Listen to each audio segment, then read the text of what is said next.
All right, and we're back for another episode of the Lakers Fast Break podcast. It's Gerald Glassford, come right back at you here from Lakers Fast Break, Pop Culture Cosmos, Inside Sports Fantasy Football, and Game Source. We truly appreciate everyone out there listening to all of our shows. And if you can, please give us a 5-star review on Apple Podcasts. Plus, if you can like, share, subscribe, follow, or do anything that you can to support us right here at the Lakers Fast Break, Pop Culture Cosmos, Inside Sports Fantasy Football, Game Source, the great folks at LakerHolics.com, and of course, the awesome individuals at the Hoopheads Podcast Network, it is sincerely appreciated. Well, we thought things were looking on the way up for the team because we had just talked about this with Joe Soro on yesterday's program, talking about how things were going. The Lakers were on a little bit of a win streak. Things were looking a little bit up for the team. Things were kind of in the positive nature. And LeBron, with some good news, saying it was a false positive on his COVID test, and he tested several times negative since, got the clearance by the NBA to return on Friday against the matchup against the Clippers, and things started to look really good for the Lakers as they headed into the game. But then they played the game and just could never get up that hill. They got as close as you possibly could, and they never let actually the Clippers out of sight, only down by as much as 12 throughout a couple points in the game, but mostly they were within 10 for virtually all the game, and just some errors here and there, just some simple things that they could have done better on the defensive end and at the free throw line, and things would have been a little bit different. But down the stretch, the Lakers just could not handle the outside shooting of the LA Clippers, and the LA Clippers ended up winning 119-115 over the Los Angeles Lakers. LeBron James struggled in his return, but it was good to have him back nonetheless. LeBron James, 23 points, 11 rebounds, 6 assists, but 9 of 23 shooting.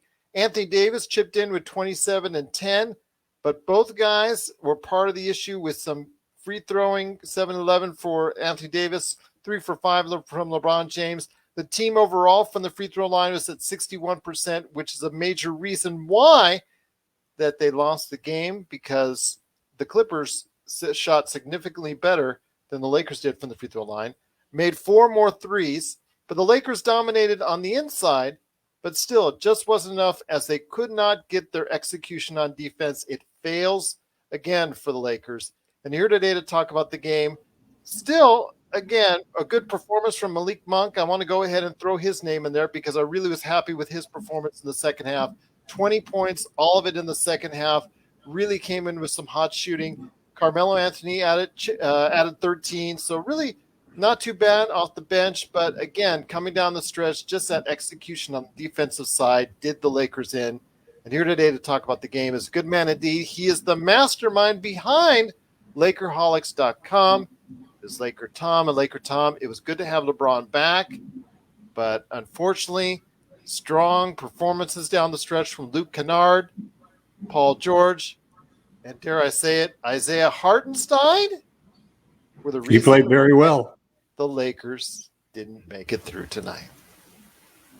It was kind of like the basketball gods didn't want too many good things to happen to the Lakers, and that's why that bank shot by Morris goes in after a great defensive effort by Anthony Davis. Well, you could tell anytime the Lakers got close, anytime the Lakers tied or within 1 or within 2, the shot went out, the rebound didn't fall. Nothing, absolutely nothing.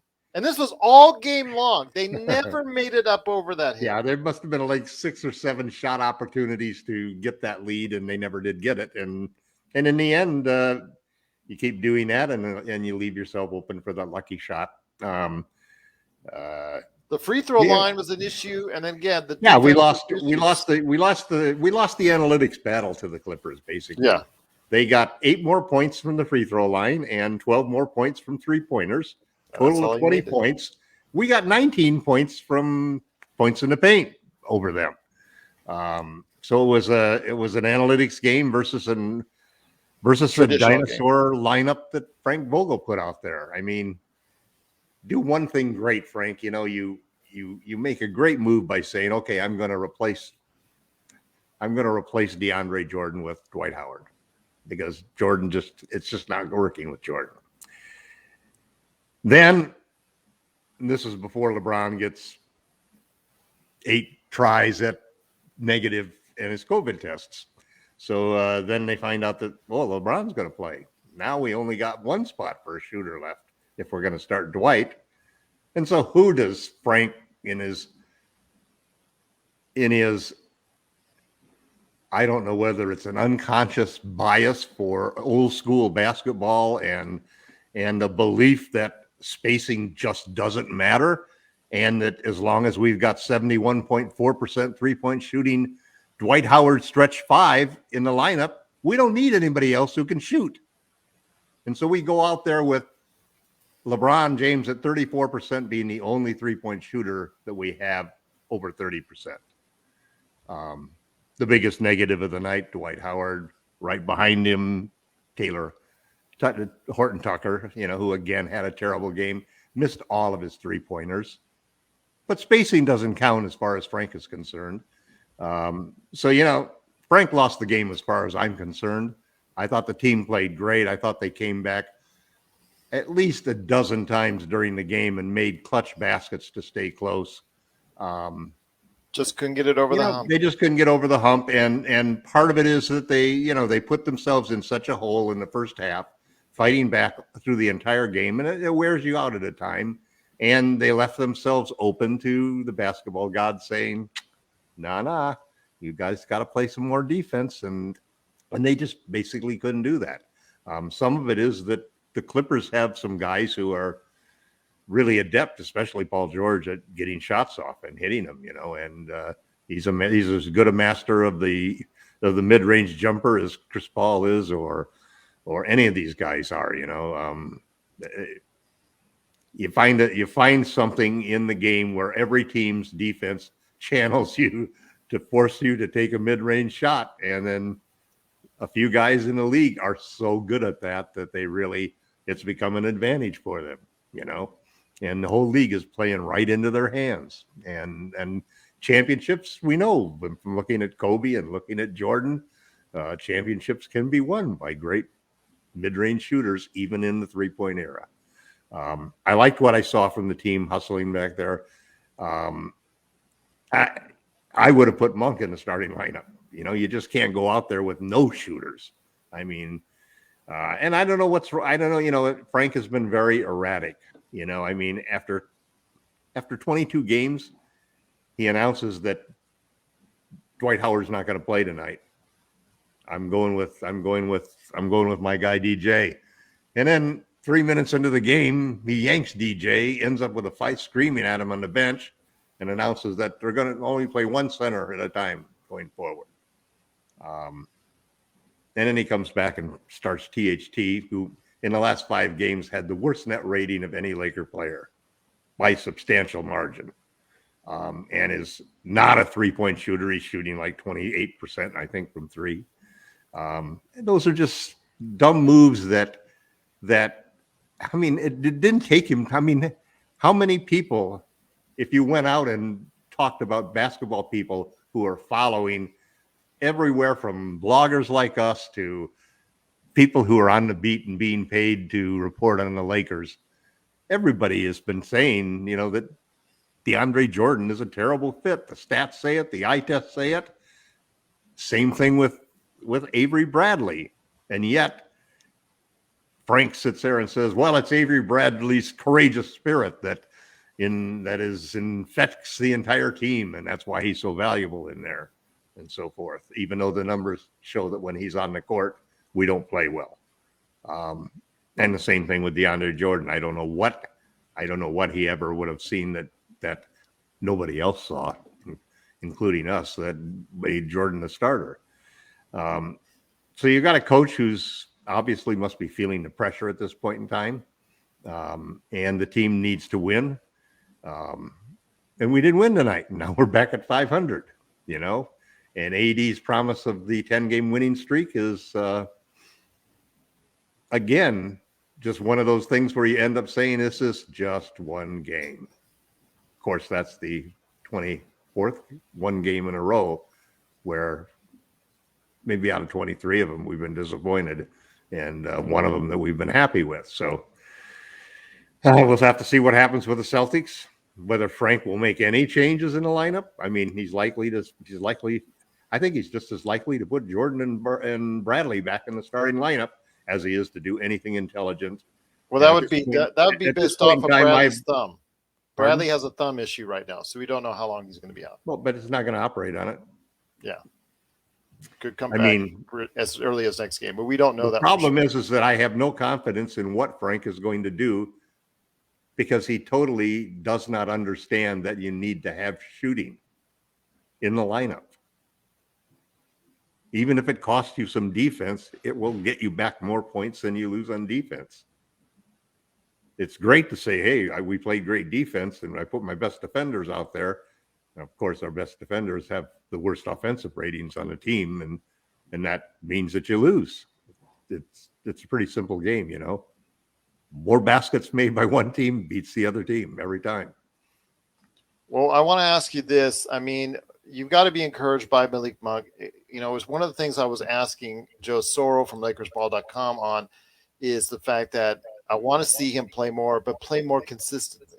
And I think over the past couple of weeks, we have seen him consistently provide you, at least on one end of the spectrum, on the offensive end, consistent numbers. In fact, he did so in the second half and gave the team a lift that almost pulled it through and carried it out, but just short. So I want to ask you this, my friend.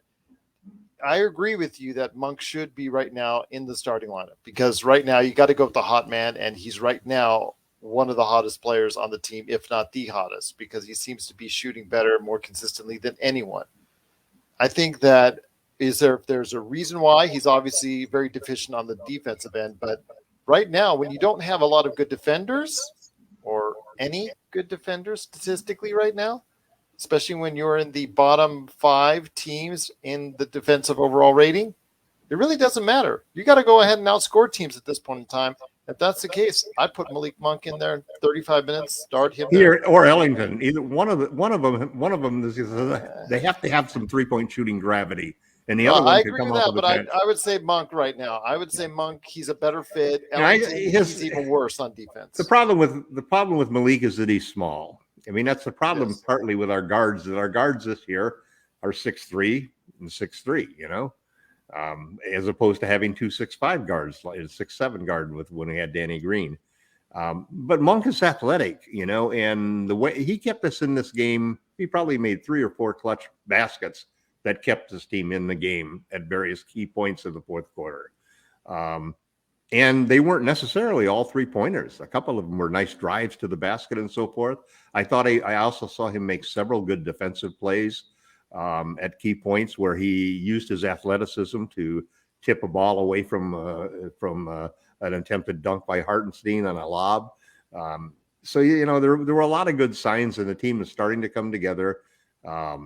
You just have to remember that this is a process that's usually 1 step or 2 steps forward, 1 or 2 steps back. And there were a lot of things that we saw, I think, were good. Troublesome things to me were LeBron's still bothered by something, man. You hope it's not Father Time. You hope it's the high ankle sprain not fully recovered, or you hope that it's the abdominal strain, you know, or you hope that it's something besides Father Time finally showing up and taking LeBron down a notch. But he hasn't had that thunder dunk approach to the rim. Anthony Davis, on the other hand, I thought played superbly the whole game. I thought he had a lot of heart. The free throw shooting is just horrifying, you know. And he had 2 chances to tie the game and missed free throws both times in that situation, you know. And there's the argument going on that after the championship, everybody thought he was a top 5 guy. Now they're talking about whether he really still even belongs in the top 10. I've heard a lot of people say that, you know, he used to be thought of as the next Superman on the Lakers, but he's more of a Batman. And yet you read some of the stats that he leads the league in points in the paint. He's, you know, up at the top of all of the categories for scoring at the rim and attempts at the rim and so forth, shooting percentage at the rim. So he's those are all positive signs, and still the ability to not have LeBron have to go through COVID, to me, is the biggest bullet that the Lakers dodged in this entire situation. The fact that it was a false positive and not really catching COVID. And I mean, all you have to do is listen to the comments from Joel Embiid about what he thought, when he was in the worst parts of having COVID, that, he thought he was done. He didn't think he was going to make it. So thank God for that. Thank God nobody got injured tonight. I got to say one thing, Luke Kennard showed me something that I didn't think he had. He made so many clutch threes. He's a paid shooter, my friend. He's an assassin. That's what. I thought he's an overpaid shooter, but tonight he earned his money. But if you leave him wide open, like the Lakers did several times, because their trapping absolutely sucked when they tried to trap George each and every time, that was the most pathetic trap. I think you and I could see around that trap. I'll let somebody else on that team try to beat me rather than Paul. And I agree with that, but it needs to be a harder trap than that. Something a little bit harder for him to. He passed out of it so easily because the guys that were coming up to trap him are 6'2" and 6'3". That's nothing. Right. He's over. Well, what's the alternative? Malik guarding PG. I'd send the big. Big out after him. Maybe I don't know. Oscar Reeves did a horrible job against him, but that's expected. He's a rookie. They'll just switch off on him. That's the problem. Yeah, we still have a roster imbalance, and we don't have enough guys that are 6'7" to 6'9". Yeah, that's for sure. And the ones that we have are either under 21 or THT is 21 now, isn't he? Or THT is 6'4" and he is 20. Oh, so they're either under 21 or over 36. All of our guys that are 6'7" to 6'9". But THT is actually 6'4", but he's got those long arms. But yeah, that's still it's I digress. His performance, unfortunately, this past couple of weeks have truly soured me on him as far as his future going forward. Well, it's just so nonsensical, Gerald, to think that an NBA head coach, Frank Vogel, with a whole staff of assistants, would not understand that if you're going to start Dwight Howard along with three superstars, only one of which shoots 34% and the other 29% and one 18%. If you're going to put Dwight Howard and those three superstars on the court together, you don't put out another guy that shoots under 30% from three. I mean, how can you do that? Unless you're trying to showcase him for an upcoming trade. Yeah, we can't make the trade until January 15th because I know this. I'm just saying. I'm throwing this out there. I mean, that's what these teams are starting to do right now, because the December 15th date is coming up for a vast majority of the NBA players. Yeah, I don't think it's that. Eligible. I think Frank played him. Frank always has a redemption thing. If you screw up, you go to the bench, and if he screwed up for 3 or 4 games. They sat on the bench for 3 or 4 games without getting to play, and now it's Frank's redemption tour, It's a shot for THT to show that he can do it. And he's just not getting it done. Except that it was sort of like throwing a hand grenade into a perfect situation for the Lakers to come out and have a great game. And that's the problem. Just didn't get it done. And just didn't get it done indeed. But it is LakerTom. He is part of the LakerHolics.com experience. Please go ahead and be part of that experience today. Interact with them. They're all waiting there for you. LakerTom, Jamie Sweet, L. Rob's there. A lot of great characters that are over there that always comment and always go ahead and have a great time at LakerHolics.com.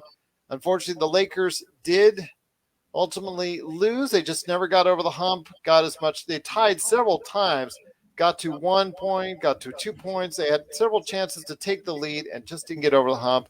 As they lose 119 to 115, they fall back again to 500, falling back down the Western Conference standings. The Clippers actually jump over them by their win today, and that seemingly 5-7 team just smashing right there in the middle of the pack. The Lakers and Clippers are part of, but the Lakers hopefully will try to get back on the winning track next Tuesday at the Staples Center against Boston. So My friend, the next week takes us to another challenging week for many different reasons. Obviously, the first thing is Boston on Tuesday, and then coming up after that will be, I think, the Oklahoma City game where they travel to Oklahoma City, if I'm not mistaken.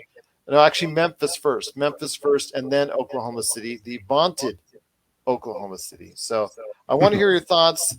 December needs to be a pivotal month, I think, for the team to go ahead and get back on track. And by the end of this month, we need to be speaking about them in a positive manner as far as above 500, at least 3 or 4 games clear for at least Laker fans to go ahead and say, you know what, we're on the right track.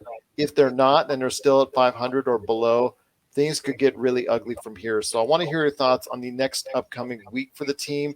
These are not just really super tough games on the surface, on paper. They are very winnable. But your thoughts on the next week's games against Memphis, the Oklahoma City Killer? You know, they play against them, Oklahoma City again, and then also Boston. So what are your thoughts on next week's games? Well, there should be some good revenge factor with the Boston situation, because we got beat pretty handily from them. And OKC, this is our biggest rival, aren't they?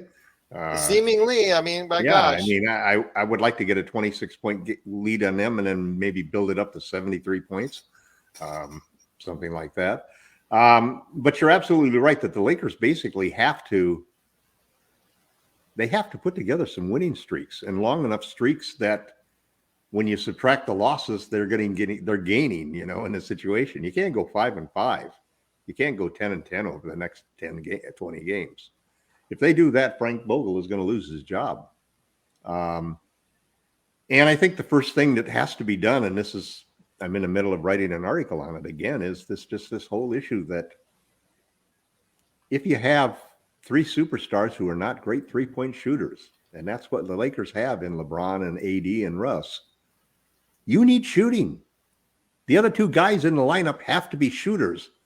That was why when Russ signed, the assumption was that we were going to play small ball with AD at the 5.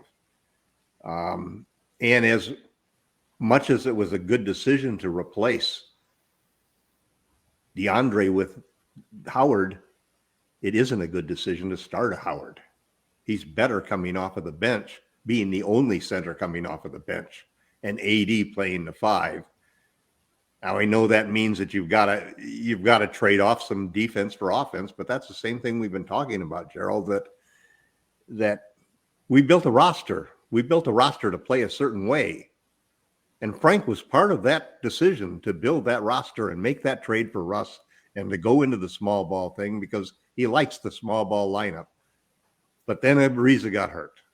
And then Frank sort of like, it reminds me so much of Moneyball, where you got a manager who won't play the guys that you hired, that you paid the money to put in there, and won't play the kind of style that the team needs to play to go on a 6-game winning streak, lose one, and then win 4 or 5 more, lose one, win 5 or 6 more, and then all of a sudden you're soundly in the top 6, and you're in ready to put yourself in a position, because if AD and LeBron are healthy and the team is playing extremely well and Russ is acclimated himself and built himself into the system, this is a team that can win a championship. But it's also a team that, if it continues to be mismanaged by Frank Vogel and continues to have the injury problems that they have and doesn't make a big trade like you and I both believe they need to make, doesn't get a great player from the buyout market, which seems to be the key to everybody's championship every year. If those things don't happen, then, we could have a very disappointing season and a new coach. I think it started from the get-go with the way the roster was assembled. So I'm sharing the blame on that one. It's not just about the decisions that Frank Vogel made. I think it starts right at the top with Rob Pelinka. Well, I'm pointing much of the fingers at him. Well, there's a lot more than just those few fingers to point, because LeBron and AD, frankly, haven't been the LeBron and AD. Well, like Jamie Street says, it all starts with that dinner. Yep, it all starts with that dinner indeed. But yeah, right. It is LakerTom. You could go ahead and catch his latest article on LeBron at the 5, which unfortunately, due to Isaiah Hartenstein, didn't look so good today. It's like the LeBron center killer today, because my gosh, he was just going off on LeBron at the 5. But for the most part, the LeBron at center thing has worked. So please go ahead and check out his article today at LakerHolics.com, where you can go ahead and check out everything else as well, as far as not only the latest Lakers Fast Breaks, 5 things from Jamie Sweet, and everything that we've got going on there. So please be part of it today at LakerHolics.com. But LakerTom, again, the Lakers did fall behind, and they just couldn't quite get up and over the hill. They tied several times. They had the chance to lead several times. But unfortunately, because they couldn't just get the defense in gear, and just because they couldn't hit their free throws, little things. It's the little things that mean so much. And unfortunately, just like snow in Hawaii, and, it just doesn't seem like it's going to be that real for the Lakers so far, unless they make some changes. But hey, it's going to snow in Hawaii, so you never know what's going to happen with the Lakers indeed. But it is the Lakers Fast Break. If you have any questions for us at Lakers Fast Break, LakerTom. He is available at LakerTom on Twitter. Also as well, Lakers Fast Break at yahoo.com if you have any questions for us. But the best place to go for conversations about the Los Angeles Lakers is LakerHolics.com. But Tom, great to have you here. Want to go ahead and thank you so much for stopping by. This is one of our highest rated as far as in quite some time, as far as people watching and tuning in. So we had a lot of people watching today, so I want to thank them very much. Also want to thank everybody listening out there as well in the podcast this weekend. I hope everyone out there has a terrific weekend. We will be back for sure for a post game on Tuesday. I'm also looking to see if I can get a Monday show together as well, but we'll be back for the Boston game on Tuesday. Will they avenge their latest loss at Boston by going ahead with a win at Staples Center? We'll find out. But I'll tell you what, we'll be back on Tuesday to go ahead and talk about it right here at the Lakers Fast Break Podcast.